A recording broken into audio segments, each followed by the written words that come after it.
Herkese merhaba, kanalıma hoş geldiniz. Bu videomda sizlerle üzerimde görmüş olduğunuz bu kazağın yapılışını paylaşacağım. Yapılışı çok kolay.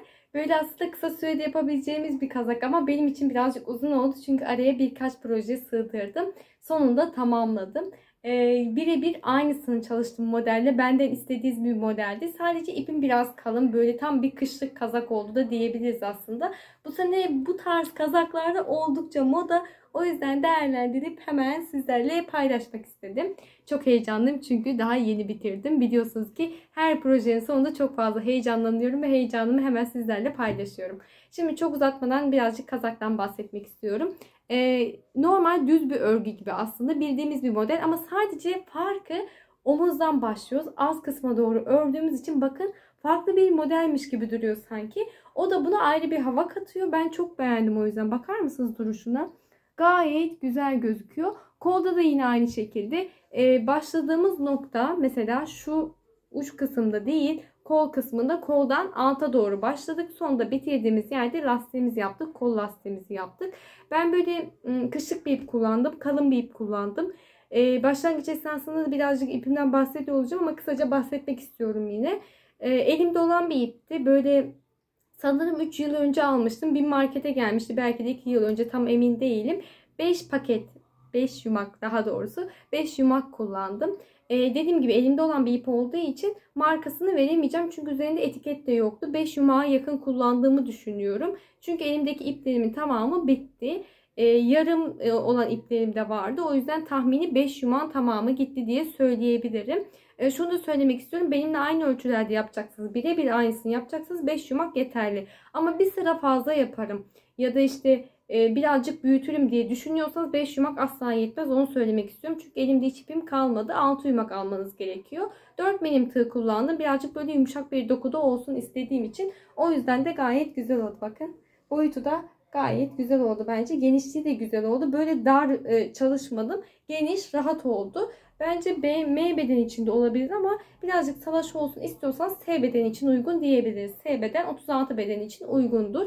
Benimle aynı ölçülerdeyseniz aynı sayıları kullanarak yapabilirsiniz. Diğer türlü zaten modelinizi zincir sayısını arttırıp ya da yanda bir model fazla koyarak bedeninizi de büyütmüş olacaksınız. Dediğim gibi gayet kolay zaten. Ayrıntılı bir şekilde de elimden geldiğince anlatmaya çalışacağım. Videomu beğenmeyi, yorum yapmayı ve kanalıma abone olmayı unutmayın lütfen. Düşünceleriniz benim için oldukça önemli. Her zaman söylüyorum. Instagram'da takip etmiyorsanız açıklama kısmına link bırakıyorum. Instagram'da takip edebilirsiniz. Orada yaptıklarınızı beni etiketleyerek paylaşabilirsiniz. Şimdi beraber yapılışına geçelim.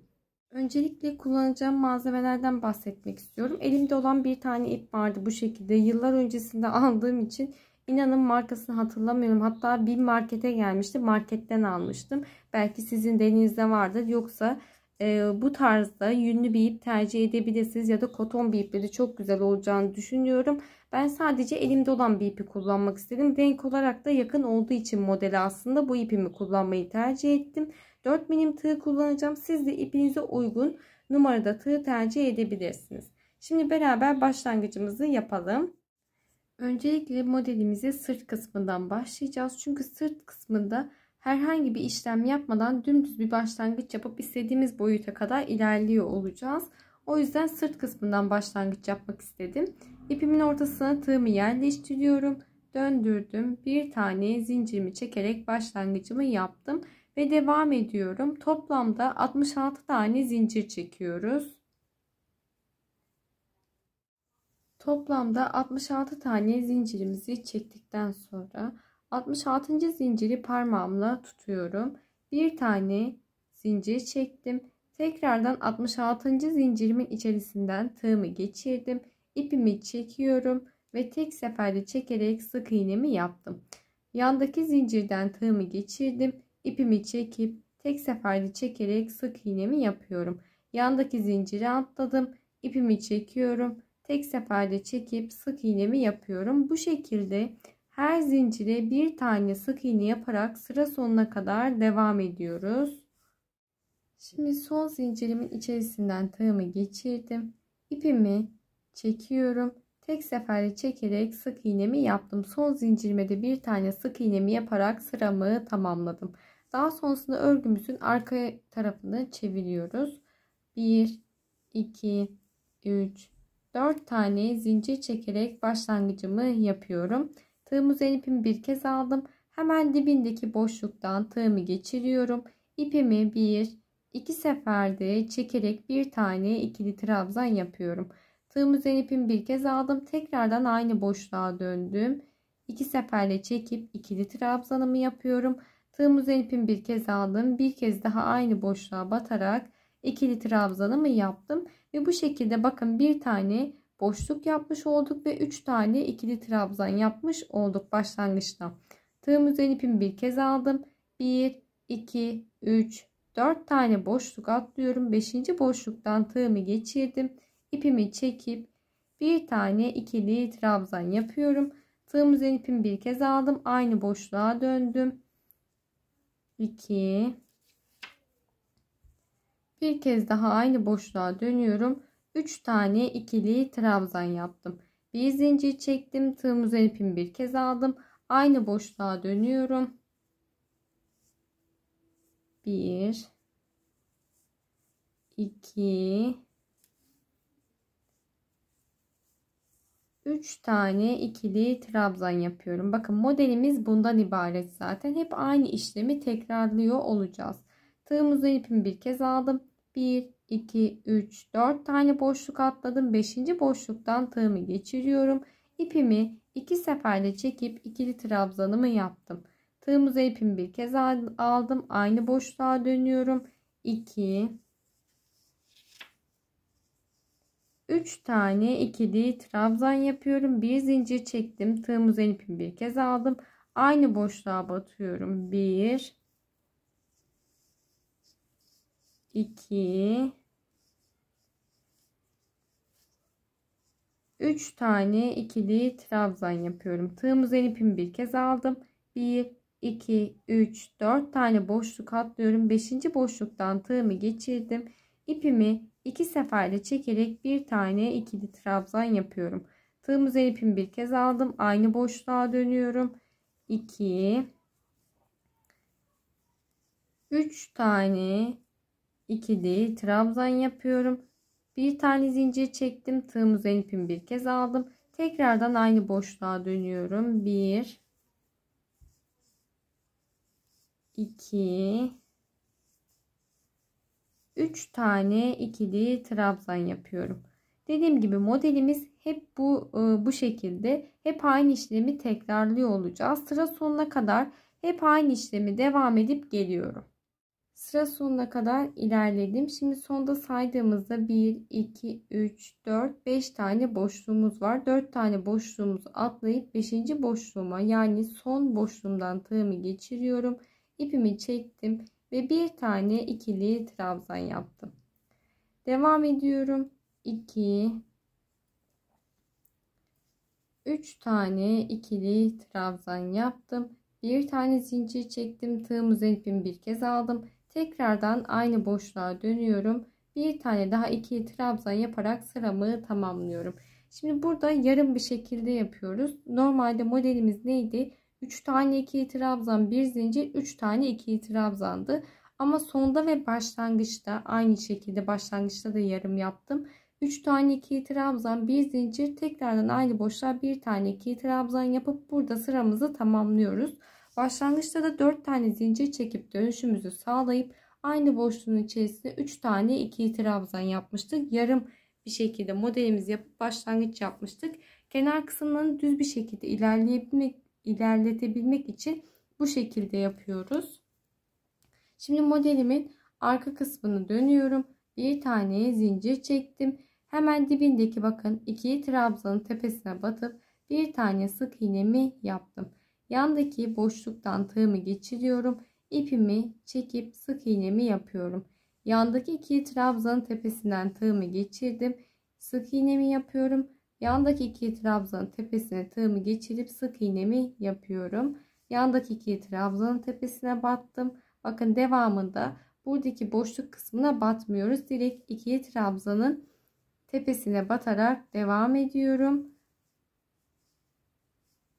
Şimdi bakın şu orta boşluk kısmına geldiğimizde modelimizin orta boşluk kısmı bir zincir çektiğimiz nokta. Tığımı geçiriyorum. Bir tane sık iğnemi yaptım. Devamında yine her ikili trabzanın tepesine bir tane sık iğne yapıyorum ve bu orta boşluk kısımlarında bir tane sık iğne yaparak sıramızı tamamlıyoruz. Şimdi sıra sonuna kadar devam ettim. Sondaki bakın boşluğundan tığımı geçiriyorum. İpimi tek seferde çekip sık iğnemi yaptım ve başlangıçta 4 zincir çekerek dönüş sağladığım noktadayım. Burada sayıyoruz. 1, 2, 3. zincirimin içerisinden tığımı geçiriyorum. İpimi tek seferde çekerek sık iğnemi yaptım ve sıramı bu şekilde tamamlamış oldum. Şimdi örgümüzün ön kısmındayız. 1, 2, 3, 4 tane zincir çekerek başlangıcımı yapıyorum. Tığım üzerine ipimi bir kez aldım. Hemen dibindeki bakın boşluktan tığımı geçiriyorum. İpimi 2 seferde çekerek ikili trabzanımı yaptım. Tığım üzerine ipimi bir kez aldım. Tekrardan aynı boşluğa döndüm. 2, bir kez daha aynı boşluğa batıyorum. 3 tane ikili trabzan yaptım. Bakın bu şekilde 3. sıramızın başlangıcını yapmış olduk. Sık iğneyle saydım. Daha doğrusu 2. sıramızın başlangıcını yapmış olduk. Tığım üzerine ipimi bir kez aldım. Hemen burada arada sık iğne kısmını saymıyorum. Direkt bakın şuradaki boşluk kısmının tepesine batmış olduğumuz sık iğnenin tam ortasından tığımı geçiriyorum. İpimi çekip bir tane ikili trabzanımı yapıyorum. Dediğim gibi buradan sonrasında herhangi bir sayı saymıyorum. Direkt tepe noktası atlayacağız. Saymanıza gerek yok. Tığım üzerine ipimi bir kez aldım. Tekrardan aynı boşluğa dönüyorum. 2, 3 tane ikili trabzanımı yaptım. Bir tane zincir çektim. Tığım üzerine ipimi bir kez alıp tekrardan aynı boşluğa dönüp 1, 2, 3 tane ikili trabzan yaptım. Tığım üzerine ipimi bir kez aldım. Direkt bakın buradaki boşluğun tepesindeki sık iğnenin orta kısmından tığımı geçiriyorum. İpimi 2 seferde çekip ikili trabzanımı yapıyorum. 2, 3 tane ikili trabzan yaptım. Bir tane zincir çektim. Tığım üzerine ipimi bir kez aldım. Tekrardan aynı boşluğa batıyorum. 1, 2, 3 tane ikili trabzan yaptım ve devamında aynı şekilde devam ediyoruz. Şimdi sıra sonuna kadar ilerledim. Tığım üzerine ipimi bir kez aldım. Sondaki bakın boşluğumdan sık iğnenin tepesinden tığımı geçiriyorum. İpimi çektim. Bir tane ikili trabzanımı yaptım. Tığım üzerine ipimi bir kez aldım. Tekrardan aynı boşluğa dönüyoruz. 2, bir kez daha 3 tane ikili trabzan yapıyorum. Bir tane zincir çektim. Tığım üzerine ipimi bir kez aldım. Tekrardan aynı boşluğa dönüp bir tane ikili trabzan yaparak sıramı tamamlıyorum. Bakın bu şekilde ikinci sıramızı tamamlamış olduk. Örgümün arka tarafını çeviriyorum. Bir tane zincir çektim. Hemen dibindeki boşluktan yani ikili trabzanın tepesinden tığımı geçirdim. İpimi tek seferde çekerek sık iğnemi yaptım. Yandaki boşluktan tığımı geçiriyorum. Bir tane sık iğne. Yandaki ikili trabzanın tepesine batıp bir tane sık iğne yapıyorum ve devam ediyorum. Buradaki orta boşluk kısmına batmıyoruz. Direkt ikili trabzanın tepesine batarak ilerliyoruz ve boşluk kısmına geldiğimizde tam modelin orta boşluk kısmına geldiğimizde tığımızı geçirip bir tane sık iğne yapıyoruz. Devamında yandaki ikili trabzanın tepesine atlayıp sık iğnemizi yaparak devam ediyoruz. Modelimiz bundan ibaret. Ekstra farklı bir şey yapmayacağız. Devamında da hep aynı şekilde sıra sonuna kadar sık iğneler yapacağım. Sıra sonunda örgümün ön tarafını çevireceğim. 4 tane zincir çekip hemen dibindeki boşluğa 3 tane ikili trabzan yapacağım. Devamında dediğim gibi aynı şekilde ilerleyeceğiz ve modelimizin hep o tam tepe noktasına batarak devam edeceğiz. Hep aynı şekilde modelimizi devam ettireceğiz. Ta ki istediğimiz boyuta ulaşana kadar. Ben toplamda 16 sıra boyunca devam edeceğim. Ben sırt kısmını tamamladım. Sizlerle yeniden bir başlangıç yapıp modeli ayrıntılı bir şekilde göstermek istedim. Şimdi biz bu şekilde şu alt kısımdan başlangıç yaptık ya, bunu sıra sonunda istediğimiz boyuta ulaştırdıktan sonra şu şekilde bu başlangıç noktamız üst kısma gelecek. Boyun kısmımıza gelecek. Ense kısmına gelecek. Modelimiz bu şekilde aşağıya doğru devam etmiş gibi gözükecek. Birleştirme işlemini de bu şekilde yapacağız. Örerken bu şekilde örüyoruz. Daha sonrasında bu şekilde dediğim gibi modelimizi tamamlamış olacağız. Şimdi kol kısmını göstermeyeceğim. Kol kısmında da çünkü aynı işlemi yapıyor olacağız. Ön kısmına devam edeceğiz birazdan. Ön kısmında çünkü boyun boşluğunu yapacağımız için ayrıntılı olduğu için ön kısmına yer vermek istedim. O yüzden kolu göstermeyeceğim. Kolda da 50 zincir üzerine modelimizi yapıyor olacağız. 50 adet zincir çektikten sonra bir tane zincir çekip 50. zincirimizi sık iğne yaparak başlangıcımızı yapıyoruz. Daha sonrasında üzerine yine aynı şekilde modelimizi yapacağız. Modelimizde de bu şekilde 2, 4, 6, 8, 9, 10, 11. 11 tane bakın bu şekilde modelimiz olmuş olacak. Yine başlangıçta ve sonda yarım model şeklinde yapıyor olacağız. Dediğim gibi 11 taneye ulaşmış olacağız 50 zincir üzerine ve benim kendi kol uzunluğuma göre yani bir açık bir şekilde ördüğümüz için kolunuza ölçü olarak sürekli ölçerek istediğiniz sırada ilerleme yapabilirsiniz. Benim için 18 sıra boyunca yeterli oldu. O yüzden kol için 18 sıra boyunca devam ettim modelimi ve sonunda bitirdim. Dediğim gibi ekstra farklı bir şey yapmayacağız ama kısaca bu şekilde bahsetmek istedim. Benim sayılarım bundan ibaret. Şimdi sıra geldi ön kısmını yapmaya kazağımızın ön kısmı üstten bir başlama yaptığımız için boyun kısmından bir başlangıç yapacağımız için iki başlangıç halinde yapacağız. İki parça halinde. Daha sonrasında birleştirme yapacağız. Orta kısmını öreceğiz ve bir bütün olarak devam edeceğiz. Şimdi dediğim gibi ön kısmının bir tarafından beraber başlangıç yapalım.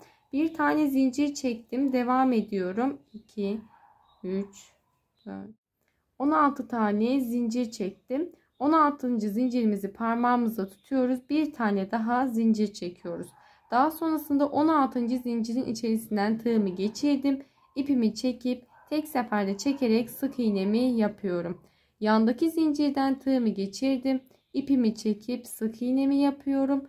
Yandaki zincirden tığımı geçiriyorum. İpimi çekip sık iğnemi yapıyorum. Bu şekilde sıra sonuna kadar her zincire bir tane sık iğne yapıyoruz.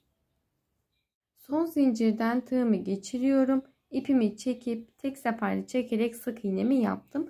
Bu şekilde sıramı tamamlamış oldum. Örgümün arka tarafını çeviriyorum. 1, 2, 3, 4 tane zincir çektim. 4 tane zincirimizi çektikten sonra tığım üzerine ipimi bir kez aldım. Hemen dibindeki boşluktan tığımı geçirdim. İpimi 1, 2 seferde çekerek bir tane ikili trabzan yapıyorum. Tığım üzerine ipimi bir kez aldım. Tekrardan aynı boşluğa döndüm. 1, 2 seferde çekerek ikinci ikili trabzanımızı yaptık. Tekrardan aynı işlemi yapacağız. Tığım üzerine ipimi bir kez aldım. Hemen aynı boşluğa batıyorum. 2 seferde çekip ikili trabzanımı yaptım. Bu şekilde başlangıcımızı yapmış olduk. Tığım üzerine ipimi bir kez aldım. 1, 2, 3, 4 tane boşluk atlayıp 5. boşluktan tığımı geçiriyorum. İpimi 2 seferde çekip ikili trabzanımı yapıyorum. Tekrardan aynı boşluğa döndük. 2, bir kez daha batıyorum. 3 tane ikili trabzan yaptım. Bir tane zincir çektim. Tığım üzerine ipimi bir kez alıyorum. Tekrardan aynı boşluğa batıyorum. 1, 2, 3 tane ikili trabzan yaptım. Bakın bu şekilde tamamlamış olduk. Tığım üzerine ipimi bir kez aldım. 1, 2, 3, 4 tane boşluk atlıyorum. 5. boşluktan tığımı geçirdim. İpimi 2 seferde çekerek bir tane ikili trabzan yaptım ve devam ediyorum. 2, 3 tane ikili trabzan yapıyorum. Bir zincir çektim. Tığım üzerine ipimi bir kez aldım. Tekrardan aynı boşluğa battım. 1, 2, 3 tane ikili trabzan yapıyorum. Tığım üzerine ipimi bir kez aldım. 1, 2, 3, 4 tane boşluk atlıyorum. 5. boşluktan tığımı geçiriyorum. Burası bizim zaten son boşluğumuz oluyor. Bir tane ikili trabzan yaptım. Devam ediyorum. 2, 3 tane ikili trabzan yaptım. Bir zincir çektim. Tığım üzerine ipimi bir kez aldım. Tekrardan aynı boşluğa dönüyorum ve bir tane ikili trabzan yaparak bakın bu şekilde sıramı tamamlamış oluyorum. Daha sonrasında diğer tarafını döndürüyorum örgümün. Bir tane zincirimi çektim. Hemen dibindeki bakın. Hemen dibindeki yani ikili trabzanın tepesinden tığımı geçiriyorum. İpimi çekip sık iğnemi yaptım. Boşluktan tığımı geçirdim. İpimi çekip sık iğnemi yapıyorum. Yandaki ikili trabzanın tepesinden tığımı geçirdim. İpimi çekiyorum. Tek seferde sık iğnemi yaptım. Yandaki ikili trabzanın tepesine de bir tane sık iğnemi yaptım. Bu şekilde bakın her ikili trabzanın tepesine sık iğneler yapacağız. Burada da bakın direkt boşluk kısmına batmıyoruz. İkili trabzanın tepesine batıyorum. Sık iğnemi yaptım ve orta boşluk kısmına kadar devam ediyorum. Tam modelimizin orta boşluk kısmında bir zincir çektiğimiz noktadan tığımı geçiriyorum. İpimi tek seferde çekerek sık iğnemi yaptım. Daha sonrasında yandaki ikili trabzanın tepesine bir tane sık iğne yapıyorum ve bu şekilde devam ediyoruz. Sıra sonuna geldiğimizde boşluktan tığımı geçirdim. İpimi tek seferde çekip sık iğnemi yaptım. Daha sonrasında burası bizim 4 zincir çekerek dönüş sağladığımız nokta. 3. zincirimin içerisinden tığımı geçiriyorum. İpimi çekip bir tane sık iğne yapıyorum. Bakın son noktada. Daha sonrasında örgümün ön kısmını döndürüyorum. 1, 2, 3, 4 tane zincir çektim. Tığım üzerine ipimi bir kez aldım. Hemen dibindeki boşluktan tığımı geçiriyorum. İpimi 2 seferde çekerek ikili trabzanımı yaptım. Tığım üzerine ipimi bir kez aldım. Tekrardan aynı boşluğa dönüyorum. 2, bir kez daha aynı boşluğa batıyorum. 3 tane ikili trabzan yapıyorum. Bakın şurada bir tane boşluğumuz var. 4 zincir çekerek başlangıç yaptığımız için devamında aynı boşluğun içerisinde 3 tane ikili trabzanımı yaptım. Tığım üzerine ipimi bir kez aldım. Burada ben aradaki sık iğne kısımlarını saymadan yapıyorum. Tam şu orta kısmını hatırlarsanız bir tane sık iğne yapmıştık ya bakın. Boşluğa. Hemen onun öncesindeki boşluktan tığımı geçiriyorum. İpimi çektim ve 2 seferde çekerek bir tane ikili trabzan yaptım. Burada yani önemli olan bu boşluk kısmının üstüne batmak. Direkt yani orta bir zincir çekerek boşluk yaptığım kısmın bakın tam üst kısmına batıp bir tane ikili trabzan yaptım. Modelin aynısını yapacağız. Devam ediyorum. 2, 3 tane ikili trabzanımı yaptım. Bir tane zincir çektim. Tığım üzerine ipimi bir kez aldım. Tekrardan aynı boşluğa dönüyorum. 1, 2, 3 tane ikili trabzan yaptım. Tığım üzerine ipimi bir kez aldım. Yandaki bakın modelimizin tam tepe noktasından boşluktan tığımı geçiriyorum. Bir tane ikili trabzan yaptım. Devam ediyorum. 2, 3 tane ikili trabzan yapıyorum. Bir tane zincir çektim. Tığım üzerine ipimi bir kez aldım. Tekrardan aynı boşluğa dönüyorum. 1, 2, 3 tane ikili trabzan yaptım. Tığım üzerine ipimi bir kez aldım. Hemen bakın bizim burada sonda bir tane boşluk yapmıştık ya hatırlarsanız. Yani son boşluğa batıyorum ve bir tane ikili trabzan yaptım. 2, 3 tane ikili trabzan yapıyorum. Bir tane zincir çektim. Tığım üzerine ipimi bir kez aldım. Tekrardan aynı boşluğa batıp bir tane daha ikili trabzan yaparak sıramı tamamlamış oldum. Bakın bu şekilde. Şimdi örgümün arka tarafını döndürüyorum. Bir tane zincir çektim. Hemen dibindeki boşluktan tığımı geçirdim ve bir tane sık iğnemi yapıyorum. Daha sonra yandaki boşluktan tığımı geçirdim. İpimi tek seferde çekip sık iğnemi yapıyorum.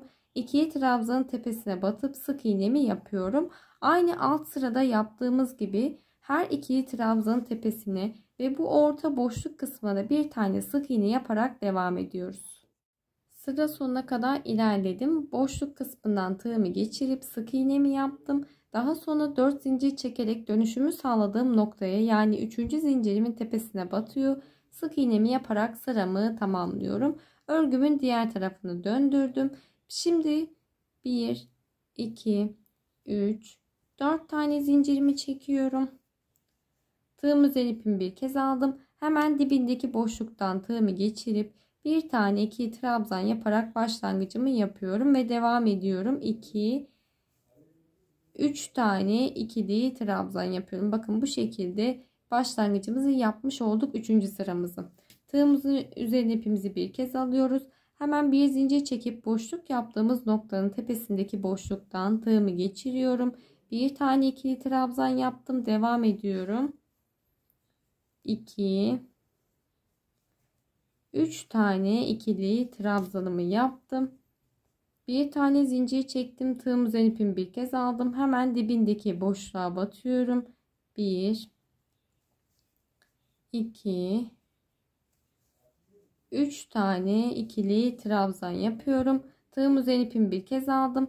Yandaki bakın boşluğun tam tepesindeki boşluk kısmından tığımı geçirip ikili trabzanımı yapıyorum ve devam ediyorum. Aynı boşluğa döndüm. 2 3 tane ikili trabzan yaptım. Bir zincir çektim. Tığım üzerine ipimi bir kez aldım. Tekrardan aynı boşluğa batıyorum. 1 2 3 tane ikili trabzan yapıyorum. Tığım üzerine ipimi bir kez aldım. Sondaki boşluktan tığımı geçiriyorum. İpimi 2 seferde çekip ikili trabzanımı yaptım. Devam ediyorum. 2 3 tane ikili trabzan yapıyorum. Bir zincir çektim. Tığım üzerine ipimi bir kez aldım. Tekrardan aynı boşluğa dönüp bir tane ikili trabzan yaparak sıramızı tamamladık. Bakın bu şekilde 3 sıra boyunca gitmiş olduk. Şimdi ben diğer tarafını yaptım. 2 parça halinde yapacağız demiştim ya. Bir tarafını sizinle beraber yapmak istiyorum. Modeli çıkartabilmek açısından örerken beraber yapıyoruz çünkü. Bakın bu şekilde bir parçamız oldu. Şimdi 3 sıra gittik buradaki parçamızı. 1, 2, 3 sıra boyunca gittik. 3. sıranın sonunda şu şekilde bir şey yaptım. Arttırma yapabilmek açısından. Hani alt sırada kaç tane modelimiz vardı? Bakın 2, 4 taneydi. Bir üst sırada 5 tane modele çıkarttım. Yani bir tane ilave yaptım. Burası bizim bu şekilde baktığımızda sağ omuz kısmımız, sağ tarafımız olduğu için bu kısımda direkt zincir çekerek, yani şu noktada, o yüzden burada bahsediyorum. Bu şekildeyken 1, 2, 3. sıramız sonundayken burada sıramı tamamladıktan sonra şu şekilde bir şey yaptım. Sağ taraf için söylüyorum. Sol tarafta bu son kısımda yapacağımız için şimdi göstermeyeceğim. Burada 4 tane zincir çektim. Bakın burada 4 tane zincir çekiyoruz. Hatta size şu şekilde gösterip yeniden bir başlangıç yapalım. 1, 2, 3, 4 tane zincirimizi çekiyoruz. Bakın bu şekilde. Sağ taraf için geçerli. Tekrar söylüyorum. Şu an sol tarafı yapıyoruz. Sadece göstereceğim. 4 tane zincirimi çektikten sonra döndürüyorum. Bir tane zincir çekip 4. zincirimin içerisinden tığımı geçiriyorum ve bir tane sık iğne yapıyorum. Yandaki boş zincirden tığımı geçirip sık iğnemi yapıyorum. Sıra sonuna kadar sık iğneler yaparak devam ediyoruz. Aynı alt sıradaki modelimizin üstüne sık iğne yaptığımız gibi sadece 4 tane zincir ilave etmiş oluyoruz. Ve sıra sonunda tekrardan 4 zincir çekip dönüşümüzü sağlıyoruz ya, modelimize aynı şekilde devam ediyoruz.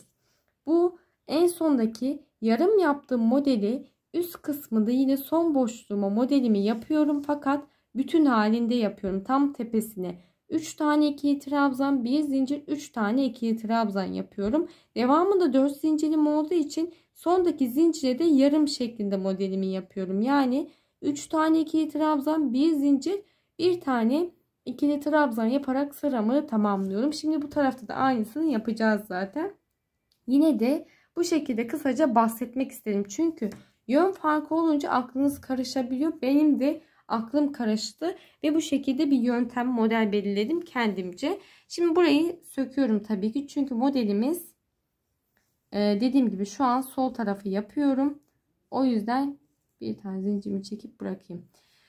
O yüzden şu şekilde yapacağız mecburen. İp ilave edeceğiz. Çünkü bu tarafta olunca dediğim gibi bir bütün haline devam edip direkt dönüp sık iğneler yapıp modelimize devam ediyoruz sağ taraf için. Ama sol tarafta bunu yapamadığımız için mecburen ip ilave edeceğiz. Onu da şu şekilde yapıyorum. Başka bir ipi elime aldım. Bir tane zincir çektim. Bunu da yine 3. sıramızın sonunda yapmamız gerekiyor. Çünkü diğer türlü model alt üst oynamış oluyor. Şimdi burada bir bütün halinde sık iğneler devam edeceğim ya, buradaki zinciri de aynı şekilde ilerleyebiliyor olmam gerekiyor. O yüzden direkt burada ilave edeceğim sık iğne kısmına başlamadan önce.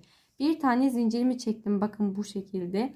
Hemen burada 1 2 3. zincirimi içerisinden tığımı geçiriyorum.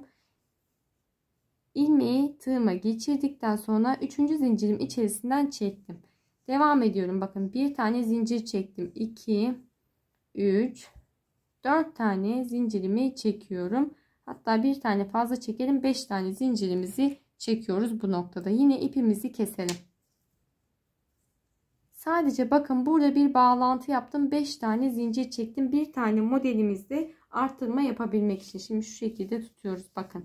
Daha sonrasında bu iki parçamız birleşecek ya. Şu kısımdan da birleştirme yapıyor olacağız. Şimdi zincirimi çektim. Tekrardan ilmeğimi tığıma alıyorum. Dönüşümü sağladım. Bir tane zincirimi çekmiştim. Hemen dibindeki boşluktan, yani iki trabzanın tepesinden tığımı geçirip sık iğnemi yaptım. Boşluk kısmından tığımı geçirip sık iğnemi yapıyorum ve devamında zincir kısmına kadar sık iğneler yaparak devam ediyorum. Şimdi son boşluk kısmından tığımı geçirip bir tane sık iğnemi yaptım. Devamında bakın yandaki zincirden tığımı geçiriyorum. İpimi tek seferde çekip sık iğnemi yaptım ve devam ediyorum zincir kısmına. Boşluk kısmına bir tane sık iğnemi yaptıktan sonra bakın direkt zincir kısmına doğru devam ettim. Son zincirimi içerisinden de tığımı geçirip ipimi tek seferde çekerek sık iğnemi yaptım. Bakın bir bütün halinde devam ettim uç kısmına kadar. Daha sonrasında örgümü döndürüyorum. 1 2 3 4 tane zincirimi çektim. Tığım üzerine ipimi bir kez aldım. Hemen dibindeki boşluktan tığımı geçiriyorum ve bir tane ikili trabzanımı yaptım. Devam ediyorum. 2 3 tane ikili trabzanımı yapıyorum. Tığım üzerine ipimi bir kez aldım. Direkt bakın hiç saymamıza gerek yok. Buradaki sayı hiç önemli değil. Daha önce de söylediğim gibi ben saymadan yapıyorum. Direkt boşluk kısmının, bakın burada yarım şeklinde modelimiz vardı ya. Boşluk kısmının tepesindeki boşluktan tığımızı geçiriyoruz. İpimizi iki seferde çekerek ikili trabzanımızı yaptık. Direkt bakın boşluk kısmının tepesine. Alt sırada yarım yapmıştık. Üst sırada arttırma yapacağım için yarım, bakın modelim buraya kaydı. Buraya ise bütün yapacağız tepesine. Hemen 2 3 tane ikili trabzanımı yaptım. Bir tane zincir çektim. Tığım üzerine ipimi bir kez alıyorum. Tekrardan aynı boşluğa dönüyorum. 1 2 3 tane ikili trabzanımı yaptım. Tığım üzerine ipimi bir kez aldım. Hemen bakın tepe noktasındaki boşluktan tığımı geçiriyorum. 1 2 3 tane ikili trabzanımı yaptım. Bir tane zincir çektim. Tığım üzerine ipimi bir kez aldım. Tekrardan aynı boşluğa dönüyorum. 1 2 3 tane ikili trabzan yapıyorum ve aynı şekilde modelime devam ediyorum. Şimdi sıra sonuna kadar modelime aynı şekilde devam ettim ve sonda yarım modelimi yapıp sıramı tamamladım. Bir tane zincir çektim. Bu parçamızı sol tarafı bu şekilde tamamlamış olduk. Az önce de bahsettiğim gibi bu parçadan 2 tane yapıyoruz. Sadece şuradaki sayımız farklı oluyor. O da sağ ve sol taraf olduğu için umarım bu kısmı anlatabilmişimdir. Çünkü bu kısım birazcık önemli. Aklınız karışsın istemiyorum. Şimdi iki parçamızı yaptıktan sonra, yani dördüncü sıramızda tamamladıktan sonra sık iğne bölümünü gitmeden bırakıyoruz. Bakın burada bıraktım. Yine az önceki gibi bir birleştirme yapacağız. Arada zincir çekeceğiz. Sağ taraf burası, sol taraf burası. Sağ tarafı da aynı şekilde tamamladıktan sonra yine sık iğnesini gitmeden, bakın sık iğnesi gidilmedi şu anda. İlmeğimi tığıma takıyorum. Dördüncü sıramızı tamamladıktan sonra. 1 2 3 4 5 6 7 25 tane zincirimizi çekiyoruz. Toplamda 25 tane zincir çekiyoruz. Daha sonrasında bakın buradaki sol parçamdaki sol tarafta 4 zincir çekerek dönüş sağladığım noktada 3. zincirimin tepesinden tığımı geçiriyorum. İpimi çektim. İlmeğimin içerisinden geçirerek ilmek yürütmemi yapıp birleştiriyorum. Bir tane zincir çektim ve burada ipimi kesiyorum. Yani burada zinciri birleştirmiş olduk. Bakın şu şekilde, yani iki parçamızı ortada zincirle birleştirmiş olduk. Niye bu şekilde yaptım? Aynı diğer tarafta hani alt sıramızda yaptığımız gibi bir bütün halinde sık iğneler gitmek istiyorum. İlmeğimi buradayken bıraktım çünkü dönüşünde sık iğne yaparak devam edeceğim. Bu zincirden de yapıp buradaki parçamızdan sık iğne yapıp bundan sonra bir bütün halinde modelimize devam edeceğiz. Şimdi şöyle örgümüzün arka tarafını çevirdik. Bir tane zincirimizi çekmiştik zaten dönüş yaparken. Hemen dibindeki boşluktan tığımı geçirdim. İpimi çekip sık iğnemi yaptım. Daha sonra boşluk kısmından tığımı geçirip sık iğnemi yapıyorum. Ve devamında aynı şekilde ikili trabzanlar tepesine ve modelimizin tam orta boşluk kısmına da sık iğne yaparak devam ediyorum. Şuradaki zincir birleştirme kısmına kadar. Son boşluk kısmıma kadar devam ettim. Boşluktan tığımı geçiriyorum. İpimi çekip sık iğnemi yaptım. Devamında bakın burada zincir yaptığımız kısım, şu ipimi şöyle arka kısmına alayım. Zincir çekerek başlangıç yaptığımız, birleştirdiğimiz kısım. İlk zincirimin içerisinden tığımı geçirdim. Sık iğnemi yapıyorum. Daha sonra yandaki zincirden tığımı geçirip ipimi tek seferde çekip sık iğnemi yaptım. Bakın direkt buradaki boşluk kısmına battıktan sonra birinci zincirimin içerisine sık iğne yaparak başlangıcımı yapmış oldum. Devamında her zincirden tığımızı geçirip bir tane sık iğne yapıyoruz. Son zincirimin içerisine de sık iğnemi yaptım. Daha sonra buradaki iki trabzanın tepesine geçişimi yapıyorum ve sık iğnemi yaptım. Boşluk kısmından tığımı geçirdim. İpimi tek seferde çekip sık iğnemi yaptım. Yandaki iki trabzanın tepesine atlayıp sık iğnemi yaptım. Devamında aynı şekilde sıra sonuna kadar sık iğneler yaparak devam ediyoruz. Sıra sonuna kadar ilerledim. Son boşluğuma bir tane sık iğnemi yaptım. Üçüncü zincirimin tepesinden de tığımı geçirip sık iğnemi yapıp sıramı tamamlıyorum. Örgümüzün ön kısmını döndürüyoruz. 1, 2, 3, 4 tane zincir çektim. Tığım üzerine ipimi bir kez aldım. Hemen dibindeki boşluktan tığımı geçirip bir tane ikili trabzanımı yapıyorum.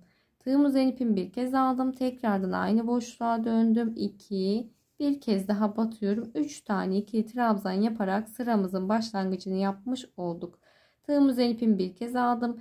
Direkt yandaki bakın boşluğa bir zincir çekerek boşluk oluşturduğumuz kısmın tepesine batıp ikili trabzanımı yapıyorum. 1, 2, 3 tane ikili trabzanımı yaptım.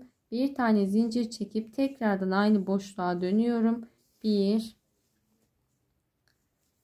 2, 3 tane ikili trabzan yapıyorum. Şu kısma kadar aynı şekilde modelime devam ediyorum. Şimdi sıra sonuna kadar devam ettim. Yani zincir kısmına kadar devam ettim diyelim. Burada bir alt sırada yarım bir şekilde yapmıştık ya modelimizi. Şu an tam üstündeyim ve burada bütün yapıyoruz. Artık çünkü bir bütün olarak devam edeceğimiz için modelimize aynı şekilde devam ediyoruz. Sonunda da 3 tane ikili trabzan yaparak modelimi tamamlamış oldum. Tığım üzerine ipimi bir kez aldım. Devamında 4 tane boşluk sayıyorduk hatırlarsanız. 1, 2, 3, 4 tane boşluk atlayıp 5. boşluktan tığımı geçiriyorum. 1, 2,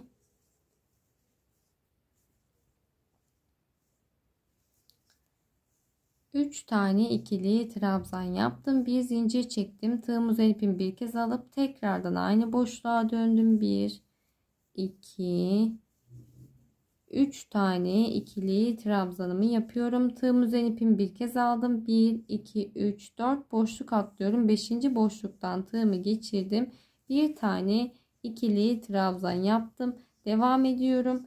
2, 3 tane ikili trabzanımı yaptım. Bir zincir çektim. Tığım üzerine ipimi bir kez aldım. Tekrardan aynı boşluğa döndüm. 1, 2, 3 tane ikili trabzan yapıyorum. Tığım üzerine ipimi bir kez aldım. 1, 2, 3, 4 tane boşluk atlayıp 5. boşluktan tığımı geçiriyorum. 1, 2, 3 tane ikili trabzan yaptım. Bir zincir çektim. Tığım üzerine ipimi bir kez aldım. Tekrardan aynı boşluğa dönüyoruz. 1, 2, 3 tane ikili trabzan yapıyorum. Tığım üzerine ipimi bir kez aldım. 1, 2, 3, 4 tane boşluk atlıyorum. 5. boşluktan tığımı geçirdim. 1, 2, 3 tane ikili trabzanımı yapıyorum. Bir tane zincir çektim. Tığım üzerine ipimi bir kez aldım. Tekrardan aynı boşluğa dönemedim. Aynı boşluğa dönüyorum. 1, 2, 3 tane ikili trabzan yaptım. Şimdi burada 1, 2, 3, 4, 5, 6 tane boşluğum var ve burada yarım bir tane modelim var. Direkt bunun tepesine batmam gerekiyor. Yani ortada 6 tane boşluk atlamış oluyoruz. Buradaki boşluk sayısının bir önemi yok zaten. Tığım üzerine ipimi bir kez aldım. Direkt bakın buradaki boşluk kısmının tepesine batıyorum. 1, 2, 3 tane ikili trabzanımı yaptım. Bir tane zincir çektim. Tığım üzerine ipimi bir kez alıp tekrardan aynı boşluğa batıyorum. 1, 2, 3 tane ikili trabzan yapıyorum ve devamında bu kısımda modelimize aynı şekilde devam edeceğiz. Şimdi şu şekilde açıp bir kez göstermek istiyorum. Tam orta kısmına 2, 4 tane bakın modelimizi yapmış olduk. Şöyle kapatayım. 4 kez modelimizi yapmış olduk. 5'ti sağda, 5 solda, 14 kez aynı işlemi tekrarlamış oluyoruz. Bu şekilde modelimiz bir bütün halinde birleştirmiş olduk. Şimdi devamında dediğim gibi aynı şekilde modelime devam ediyorum. Sıra sonuna kadar ilerledim ve son modelimi yaptıktan sonra örgümü döndürüyorum. Bir tane zincir çektim. Hemen dibindeki boşluktan tığımı geçirip sık iğnemi yaptım. Boşluk kısmından tığımı geçiriyorum. Sık iğnemi yapıyorum. 2 trabzan tepesine gelip sık iğnemi yapıyorum. Sıra sonuna kadar her iki trabzanın tepesine ve orta boşluk kısımlarına da birer tane sık iğne yaparak devam edeceğim. Sıra sonu 4 zincir çekip yine modelimizi aynı şekilde yapacağız. Şu sırt kısmını da göstermek istiyorum. Aynı burada olduğu gibi bakın dümdüz bir şekilde ilerleyeceğiz. Önemli olan kısım sağ ve sol kısmını birleştirmesiydi. Onu da ayrıntılı bir şekilde anlatabildiğimi düşünüyorum. Devamında farklı hiçbir şey yapmadan hep modelimize aynı şekilde istediğimiz boyuta ulaşana kadar devam ediyoruz. Şimdi size bahsettiğim gibi tamamladım geldim. Benim için yeterli bir uzunlukta oldu. Şu şekilde yerleştirmiştim ama şu şekilde örüyoruz ya normalde alta doğru. Boyun kısmından başlayıp alt tarafa doğru ilerlediğiniz için bu şekilde de göstermek istiyorum. Toplamda dediğim gibi 12 sıra boyunca yaptım. Şuradan itibaren 12 sıra boyunca yaptım ve size uzunluğumu söylemek istiyorum. Bakın bu şekilde ölçtüğümüzde 29 santim uzunluğunda yapmış olduk. Boyundan alt kısma kadar ise 39 santim yapmışız. Şuradan tamamen uzunluğu 39 santim. Yeri gelmişken şöyle genişliğini de ölçüsünü paylaşmak istiyorum. 49 santim genişliğinde tamamlamış olduk parçamızı. Aynı şekilde arka parçamızı da daha önce çalışmıştık. Şu şekilde kullanıyoruz. Bu modelimizdeki şu tepe noktaları var ya alta doğru bakacak. Modelin havasını zaten değiştiren o. Biz de üst kısımdan alt kısma doğru örmüştük hatırlarsanız. Buradan başladık. Bakın arka kısmında şöyle pardon. Arka kısmında şuradan üstten başlamıştık. Dediğim gibi alta doğru ilerlemiş olduk. Boyundan gövde kısmına doğru ilerleme yapmış olduk. Ön kısmı için de aynısı geçerli. Buradan başlamıştık. Alt kısma doğru devam ettim. Şimdi birleştirme işlemine geçeceğiz. Öncelikle kol birleştirmesini yapalım beraber. Kolu dikelim. Daha sonrasında kol lastiğini yapalım. En sonunda gövde kısmımızı yapalım. Gövde yanları da zaten aynı şekilde dikeceğiz. Dikerken çünkü kolu sabitlememiz gerekiyor. Hemen bunları şöyle bir kenara alıyoruz. Kol kısmının bir tanesi ben bu şekilde sabitledim. Bu arada şunu da söylemek istiyorum. sabitleme işlemine geçmeden önce tüm parçalarıma ütüleme yaptım. Şöyle üstünden güzelce bir ütüleme yaptım. Bu orta boşluk kısımları daha belirgin hale gelsin diye siz de mutlaka ütüleme işleminizi birleştirmeden önce yapmalısınız. Şöyle kenara alıyoruz. Bakın bir tanesini birleştirdim. Diğer parçam da burada. Yine şu şekilde tutuyoruz. Buradan başlangıç yapmıştık. Alta doğru ilerlemiş şekilde tutuyoruz. Böyle arkadan birleştirdim. İç kısmındayız. İğnemizi, ipimizi takıyoruz. Hemen alttan birinci, bakın en alttaki zincirden şöyle geçireyim. Zincirden iğnemi geçiriyorum. Karşılık gelen noktadan da hemen zincirin içerisinden iğnemi geçirdim. İpimi çektim. Üste doğru her boşluktan, her zincirin içerisinden bakın bu şekilde iğnemizi geçirip düz bir dikiş yapacağız. Uzun uzadıya göstermek istemiyorum. Çünkü videomuz yeteri kadar uzun oluyor. Gövde kısmında birleştirmeyi daha ayrıntılı göstermem gerekiyor. Çünkü kolu gövdeye sabitleyeceğiz ve devamında gövde kısmının dikme işlemini gerçekleştireceğiz. O yüzden dediğim gibi bu şekilde dümdüz dikme işlemimizi tamamlıyoruz. Şimdi üst kısma kadar dikme işlemimi gerçekleştirdim. Bakın bu şekilde. Şu an arka tarafındayız. Ön tarafını çeviriyoruz örgümüzün. Ve önden de nasıl gözüküyor size göstermek istiyorum. Bakın bu şekilde bir görüntü elde etmiş olduk birleştirmeden sonra. Şimdi şu şekilde modelimiz alta doğru ilerleyecek diye söylemiştim. Üstten başlangıç yapmıştık. Bu üst kısmı, yani üst kısım dediğim taban kısmı, ilk başlangıç yaptığım nokta bizim koltuk altı kısmımıza gelecek. Gövde kısmı ile birleşecek. Diğer türlü en sonda bitiş için bakın burası bizim bitirdiğimiz nokta. Burası da kol lastiği yapacağımız kısım. Bakın şu şekilde yan yana koyayım. Kol lastiği yapacağımız kısım. Diğer türlü başlangıç noktamız da bizim koltuk altımıza gelecek olan kısım. Şimdi bu şekilde birleştirme işlemimizi tamamladıktan sonra misinalı şişi elimize alacağız. Şöyle birazcık düzeltmek istiyorum elimle. Tığ numaram 4 numara olduğu için misinalı şişimi de 4 numara tercih ettim. Hemen şöyle ipimi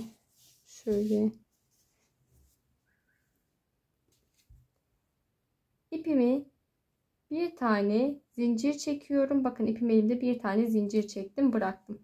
Daha sonrasında burada hemen birleştirme yaptığımız noktadan ilk ikili trabzanın tepesinden, yani birleştirmenin dibindeki ilk ikili trabzanın tepesinden tığımı geçiriyorum. İpimi tığıma taktım. İçerisinden çekiyorum. Daha sonra yandaki ikili trabzanın tepesine atlıyorum. Bir sonraki ikili trabzanın tepesinden tığımı geçirip ilmeğimi çıkartıyorum.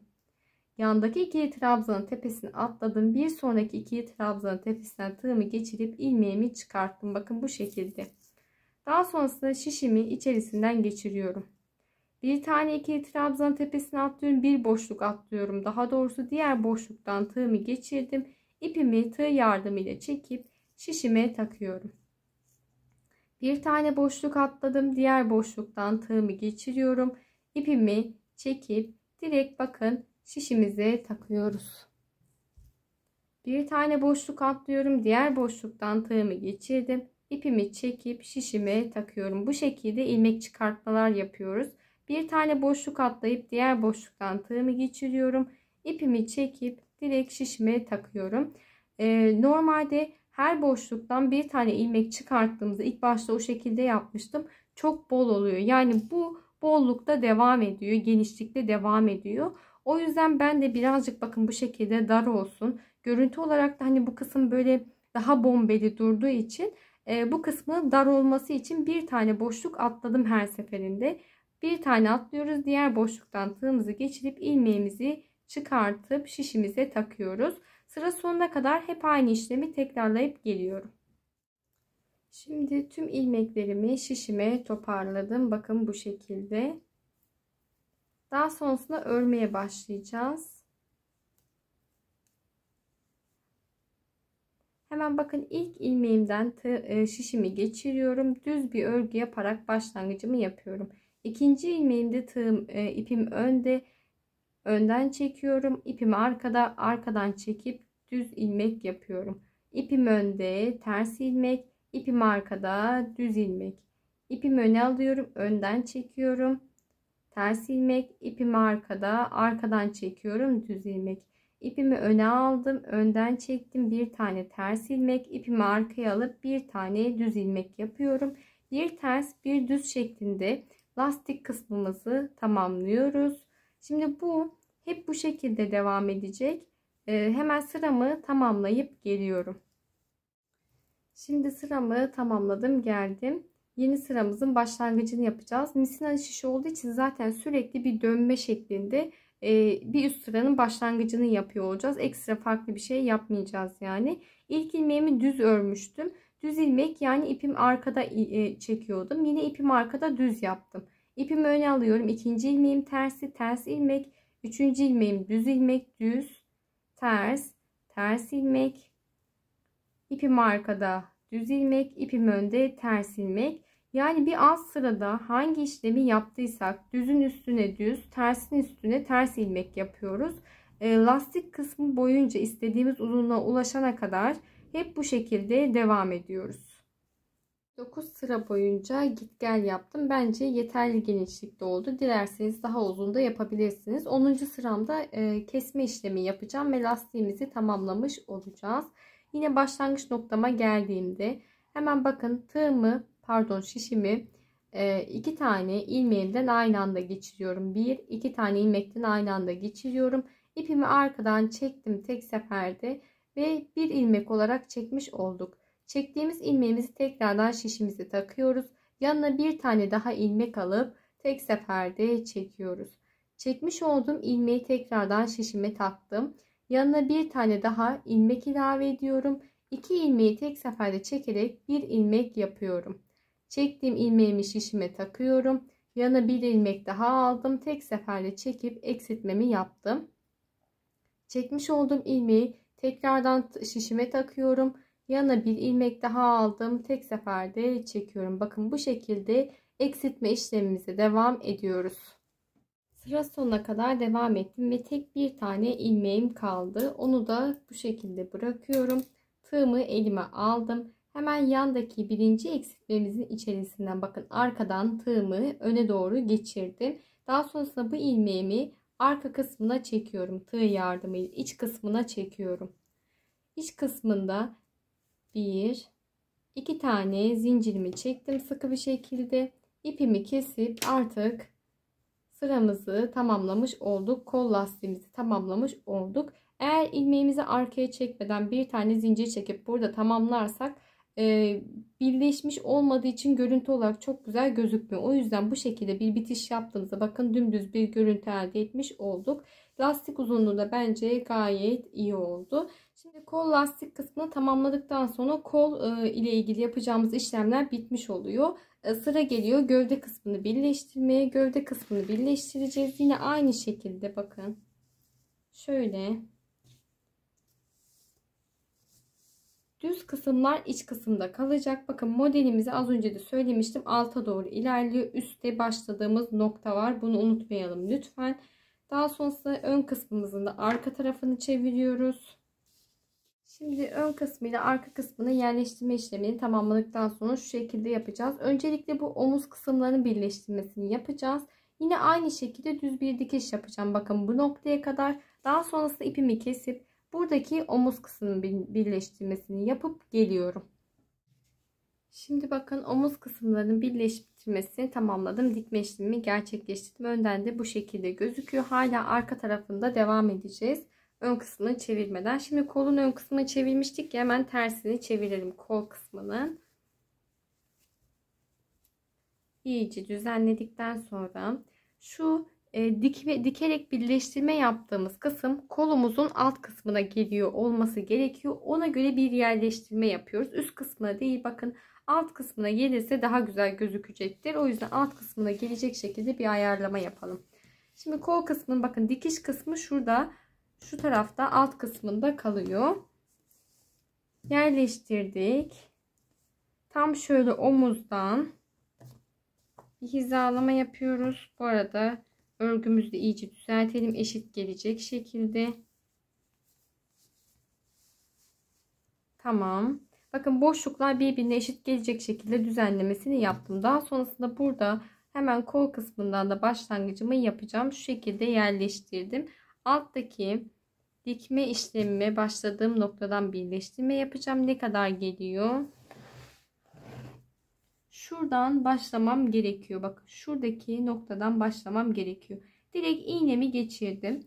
Hemen üst kısmından da iğnemi geçiriyorum. Şu şekilde başlangıcımı yaptım. Öncelikle üst kısmından birleştirme yapıyoruz. Daha sonra arka kısmından birleştirme yapacağız. Dönerek bir birleştirme gerçekleştireceğiz. Kol kısmımız biliyorsunuz ki yanlış oldu. Şuradan geçiriyorum. Yuvarlak halinde birleştirme yapmamız gerekiyor. Yanlışlıkla iki parçayı aynı anda birleştirme yapmayın. Bakın burada boşluğumuzun oluşması gerekiyor. Öncelikle şu üst kısmından birleştirme yapıp diğer taraftan arka kısmına doğru dönüşümüzü sağlayacağız. Hemen şöyle artık yerleştirmemi yaptıktan sonra elime alıyorum. Ve düz bir şekilde bakın şöyle karşılıklı dikerek kol kısmımızı buraya sabitliyoruz.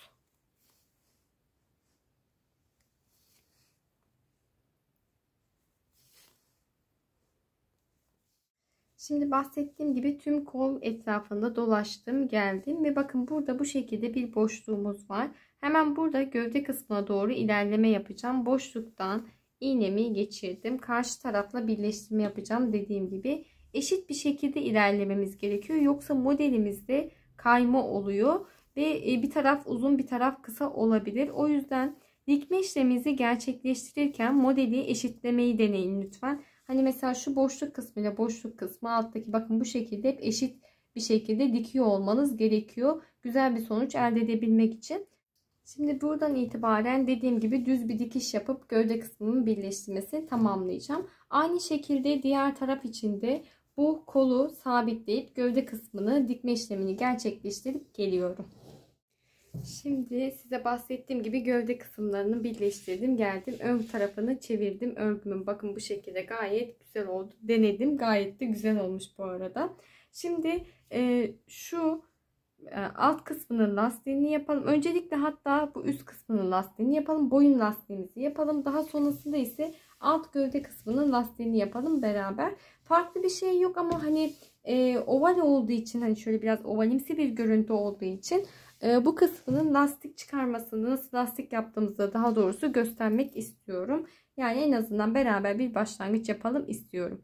Bir tane zincir çekerek başlangıcımı yaptım. İlmeğimi bırakıyorum. Aynı az önce kol kısmında yaptığımız gibi. Direkt bakın sırt kısmından bir ilmek çıkartmaya başlayacağım. Buradan başlayacağız. Devamında dönerek devam edeceğiz. Hemen bakın buradaki dikerek birleştirdiğim noktadaki ilk sık iğneden tığımı geçirdim. Boşluktan daha doğrusu tığımı geçirip ipimi çekiyorum. Daha sonra yandaki boşluktan tığımı geçiriyorum. Şöyle boşluktan tığımı geçirdim, ipimi çekiyorum. Yandaki boşluktan tığımı geçirip ipimi çekiyorum ve çektiğim ilmekleri şişime takıyorum. Yandaki boşluğa atlıyorum, ipimi çektim, ilmeğimi takıyorum. 4 tane oldu. Devam ediyoruz. 5 6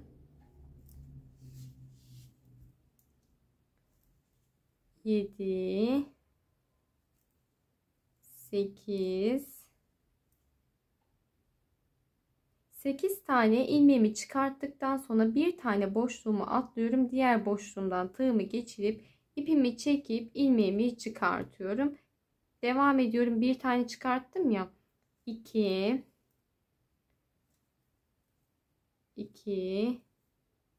3 4 5 6 7 8 tane ilmeğimi çıkardım. Bir tane boşluk atlıyorum. Diğer boşluktan ilmek çıkartmaya devam ediyorum. Hep bu şekilde ilerleyeceğiz. Bundaki amacımız Bu kısımda çok bol olmaması gerekiyor. Lastik kısmımızın birazcık iç kısma doğru toparlıyor olması gerekiyor. O yüzden 8 tane de bir boşluk atlıyoruz.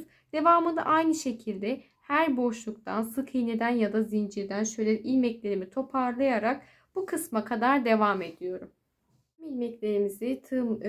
Tüm ilmeklerimizi şişeye taktıktan sonra yine aynı şekilde kol kısmındaki gibi lastik kısmımızın başlangıcını yapıyoruz. Düz ilmekle başlangıcımı yaptım. İpimi öne alıyorum. Ters ilmek, ipim arkada, düz ilmek. İpim önde, ters ilmek, ipim arkada, düz ilmek. İpim önde, ters ilmek, ipim arkada, düz ilmek. Yani bir düz bir ters şeklinde sıra sonuna kadar devam edeceğiz. Zaten misinalı şişte az önce de söylemiştim. Sürekli dönerek ilerlediğimiz için bir üst sıranın başlangıcında düz ilmeğin üstüne düz ilmek, ters ilmeğin üstüne ters ilmek şeklinde lastiğimize devam edeceğiz. Ta ki istediğimiz boyuta ulaşana kadar devam ediyoruz. Boyun lastiği için ben 4 sıra boyunca gittim. Bence yeterli bir genişlikte oldu. Modeli de incelediğimizde çok fazla geniş yapılmamıştı. Bence yeterli oldu bu şekilde dediğim gibi. 5. sıramdayım şimdi. 5. sıramda eksiltme işlemi yaparak lastiğimi tamamlamış olacağım. 2 tane ilmeğimi aynı anda çekiyorum. Çektiğim ilmeğimi tekrardan şişime takıyorum. Yana bir ilmek daha alıp 2 ilmeğimi tek seferde çekiyorum. Çektiğim ilmeğimi şişime taktım. Yana bir ilmek daha aldım. 2 ilmeğimi tek seferde çekiyorum. Çektiğim ilmeğimi şişime taktım. Yana bir ilmek daha ilave edip tek seferde çekiyorum. Şişimizde tek ilmek kalana kadar bu şekilde devam ediyoruz. Şişimde bir tane ilmeğim kaldı. Bunu da bırakıyorum. Şu şekilde dolaşmış, içerisinden çekelim hemen. Daha sonrasında ne yapıyorduk? Arkadan birinci bakın eksiltme yaptığım noktada tığımı geçiriyorum. İlmeğimi arka kısmına çekiyorum örgümü. Daha sonrasında iki tane zincirimi çektim. İpimi burada keserek lastik kısmımızı tamamlamış olduk. Şimdi şu şekilde göstereceğim. Bakar mısınız? Gayet düzgün oldu. Bence yeterli genişlikte oldu. Çok fazla da dar olmadı. 8 tane, eğer size hani bu kısmı birazcık böyle dar gibi geliyorsa, daha da geniş bir yaka istiyorsanız 8'de 1 değil de böyle 9'da 10'da 1 boşluk atlayıp yaparsanız daha fazla, daha genişlikte yapabilirsiniz. Bunu da söylemek istedim. Çünkü benim için bu şekilde iyi oldu ama dar da hissedebilirsiniz. O yüzden daha az boşluk atlayıp daha geniş bir lastikte çalışabilirsiniz. Şimdi bu kısmı tamamladıktan sonra gövde kısmı lastiğimiz kaldı.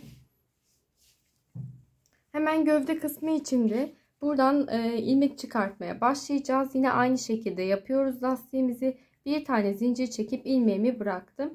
Birinci sık iğnenin içerisinden bakın şu şekilde tığımı geçiriyorum. İpimi içerisinden çekip ilmeğimi çıkarttım. Yandaki boşluğa atlayıp ipimi çekiyorum. Bu şekilde her boşluğa tığımızı geçirip bir tane ilmeğimizi çıkartıyoruz. Burada da atlama yapacağız. Gövde kısmında da hemen şöyle devam edelim. 3 4 5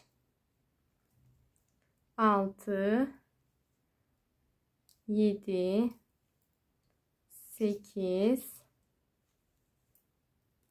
9 10 tane ilmeğimi çıkarttıktan sonra bir tane boşluk atlıyorum. Diğer boşluktan tığımı geçirerek ilmek çıkartmama devam ediyorum. Gövde kısmında da 10 tane ilmek çıkartıyoruz. Bir tane boşluk atlıyoruz. Sıra sonuna kadar aynı şekilde ilerleyeceğiz. Buradaki lastiğimizde yine bir ters bir düz lastik yapacağız. Sıramızı tamamladıktan sonra, yani tüm ilmeklerimizi çıkardıktan sonra bir ters bir düz lastik örmeye başlayacağım. Ta ki istediğim boyuta ulaşana kadar. Buradaki lastik uzunluğu da tamamen sizin tercihinize kalmış bir şey.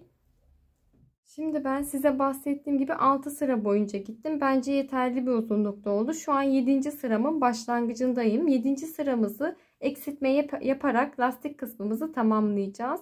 2 tane ilmekten şişimi geçirdim. Tek seferde çekerek birinci eksiltmemi yaptım. Daha sonra ilmeğimi tekrardan şişe takıyorum. İkisini aynı anda çekiyorum. Çektiğim ilmeğimi şişime takıyorum. Yanına bir ilmek daha ilave edip 2 ilmeği tek ilmek olarak çekiyoruz.